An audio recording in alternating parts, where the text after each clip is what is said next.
एक दिन मैं स्वामी जी के पास चली गई और वहां जाकर मेरे साथ जो हुआ, स्वामी जी ने मेरे अकेले होने का फायदा उठाया और मुझे अंदर ले गए और फिर उन्होंने, मेरा नाम रोशनी है, मेरी उम्र 32 साल की है, मैं शादीशुदा औरत हूं, मेरे परिवार में मेरे पति रविस, रंजना और शिल्पी हैं, हमारी अरेंज मैरिज हुई थी, हमारी शादी को 18 साल हुए हैं, इसी बीच हमारी 2 बेटियां हुई, बड़ी का नाम हमने बड़े प्यार से रंजना और छोटी का नाम शिल्पी रखा। मेरे पति एक मिडिल क्लास आदमी है, वह प्राइवेट कंपनी में नौकरी करते थे, मगर कंपनी में छटनी के दौरान उनकी नौकरी जाती रही, हम दिल्ली में शिफ्ट हुए थे।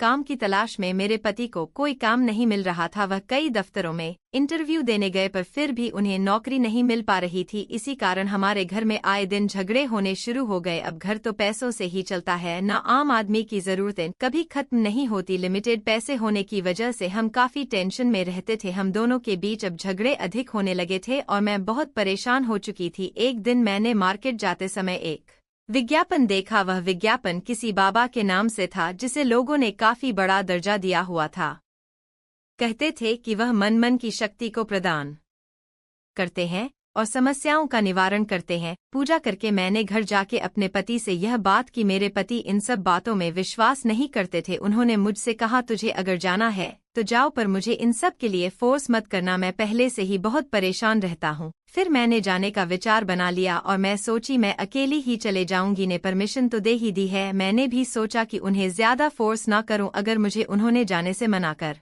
दिया तो, और वैसे भी उन्होंने मुझे जाने की अनुमति दे ही दी है। मैंने 1-2 बार और सोचा क्या करूं, क्योंकि घर की हालत बहुत बिगड़ गई थी।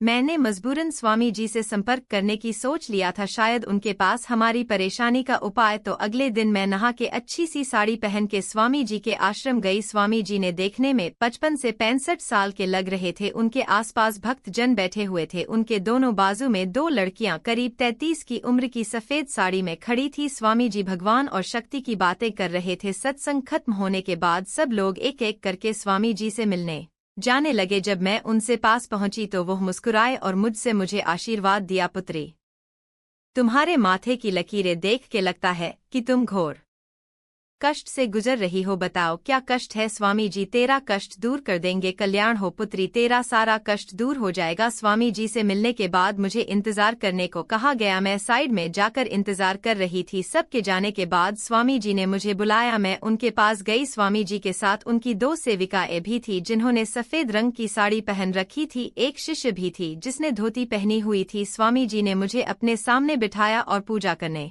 लगे, वह कुछ मंत्र का जाप कर रहे थे और उनकी सेविकाएं पीछे दिया लेकर खड़ी थी। स्वामी जी की आंखें बंद थी और वो अपने होठ हिलाते ही जा रहे थे जैसे कि मन में कोई जाप कर रहे हो। फिर स्वामी जी ने आंखें खोली, फिर उन्होंने मुझे गंभीरता से देखकर कहा, जिसका डर था वही हुआ पुत्री, तुम्हारी जन्म पत्रिका में दोष है जिसकी वजह से तुम्हारे परिवार के विकास में बाधा आ रही है, इसके लिए यज्ञ करना होगा, इसका उपचार करना पड़ेगा और पूजा करवानी होगी। स्वामी जी की बात सुन के मेरे थोड़ा घबरा गई। मैंने स्वामी जी से कहा, स्वामी जी इसका कोई उपाय बताइए, मैंने कोई भी पूजा करने के लिए तैयार हूँ, पूजा में जितना खर्च आएगा आप मुझे बता दीजिए, मैं करने के लिए तैयार हूँ, क्योंकि हम लोग बहुत परेशान हैं, इसलिए मैं आपके पास आई हूँ। फिर स्वामी जी ने कहा, कल तुम नहा के नए वस्त्र पहन के बिना संदूर लगाए और बिना मंगलसूत्र पहने आश्रम में आ जाना, करीब 1:30 बजे हम कल से पूजा शुरू कर देंगे। ध्यान रहे किसी को भी इस पूजा के बारे में मत बताना वरना बिगन पड़ जाएगा। और घर में मैं किसी को भी नहीं बताया कि मैं कहाँ पर जाकर कहाँ जा रही हूँ, और शायद बता देती तो अच्छा रहता, लेकिन स्वामी जी ने कहा था कि पूजा हमें बिगन पड़ेगा,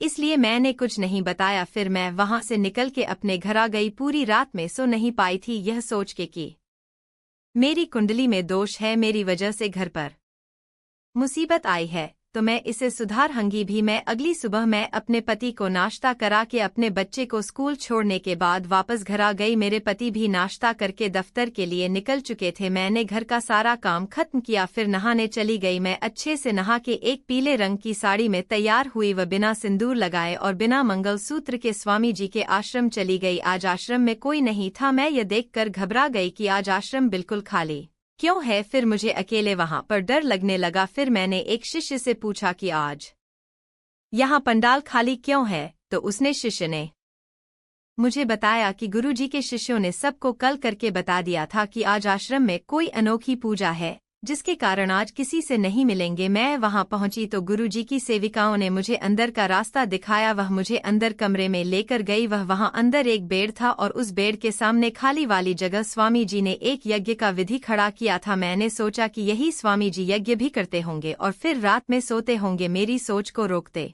हुए उनकी एक शिष्य बोली, तुम बिल्कुल सही जगह आई हो, स्वामी जी तुम्हारी हर इच्छा पूरी करेंगे। उनके पास बहुत बड़ी शक्ति है, अभी तुम उनके साथ पूजा में बैठो, हम लोग बाहर जाते हैं। तुमने किसी को भी बताया तो नहीं ना कि तुम यहाँ पर आई हो? मैंने नाम में सर हिलाया। स्वामी जी ने मुझे बैठने के लिए कहा। हम सब वहीं फर्श पर बैठ गए। स्वामी जी मंत्र बोल के अग्नि में घी डाल रहे थे, वह मंत्रों का उच्चारण कर रहे थे। फिर एक सेविका बाहर से दूध का गिलास लेकर आई। बाबा ने थोड़ा दूध अग्नि में डाला और फिर दूध को हाथ में पकड़कर कुछ मंत्र बोला और फिर मैं दूध पी। मुझे पीने को कहा, इसे पी जाओ, लेकिन मुझे डर लग रहा था कि कुछ गलत ना हो जाए, क्योंकि यहाँ पर कोई और नहीं था। मुझे डर लग रहा था, मगर मैंने डरते डरते दूध का गिलास हाथ में लिया और मैंने दूध एक ही बार पूरा पी लिया। दूध पीने के बाद मुझे कुछ अजीब सा नशा होने लगा। अचानक ही मुझे बेहोशी सी होने लगी। मैं फर्श पर गिर पड़ी। मुझे लगा कि मुझे शायद कुछ कमजोरी की वजह से चक्कर आ गए हैं। पहले तो मैं कुछ समझ ही नहीं पा रही थी। मुझे होश तो था कि क्या क्या हो रहा था, पर उसका विरोध नहीं कर पा रही थी। मुझे महसूस हुआ कि कुछ जाने मिलके मुझे उठा रहे हैं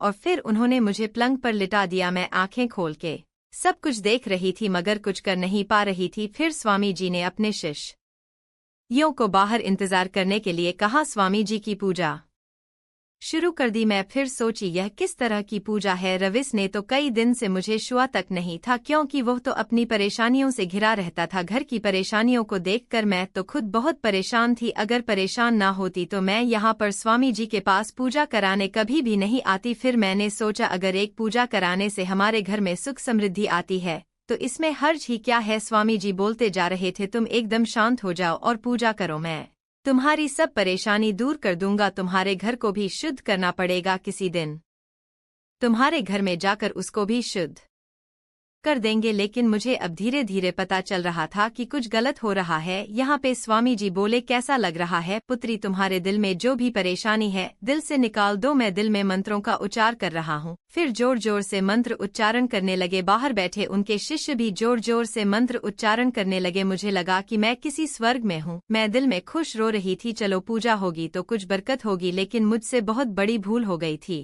कि मैंने किसी को बताया नहीं यहाँ आने के बारे में। अगर मैं विरोध करती तो मुझे ये लोग मार डालते और किसी को कुछ पता भी नहीं चलेगा। मैं वहां से भाग भी नहीं सकती थी, मगर नशे की वजह से मैं कुछ कर भी नहीं पा रही थी। अब मुझे एहसास हो गया था कि मैं जहां जाकर कितनी बड़ी गलती कर दी। यहाँ तो कुछ गलत काम होते हैं। स्वामी जी लोगों की श्रद्धा के साथ खेलते हैं। मेरे दिमाग में बहुत सारी बातें चल रही थी जो मैं बता नहीं सकती थी। स्वामी जी बोले, शाबाश पुत्री, तुम बहुत अच्छे से पूजा में हिस्सा ले रही हो। तुम ऐसे ही पूजा करती रहो, मैं तुम्हारे घर की समस्याओं को दूर कर दूंगा। स्वामी जी बोले, लेकिन मैं तो जान चुकी थी स्वामी जी के डेरे में कुछ गलत हो रहा है। अब मुझे स्वामी जी के डेरे में उनकी गलत हरकतों का भांडा बोड़ना था। अगर मैंने ऐसा नहीं किया तो ना जाने कितने और घरों को तबाह करेगा। फिर 2 घंटे के बाद मुझे होश आया। स्वामी जी बोले, उतरी, तुम्हारी पूजा संपन्न हो चुकी है और तुम घर जा सकती हो। तुम्हारे साथ सब कुछ कल्याण होगा। मैंने बहुत अच्छे से पूजा की है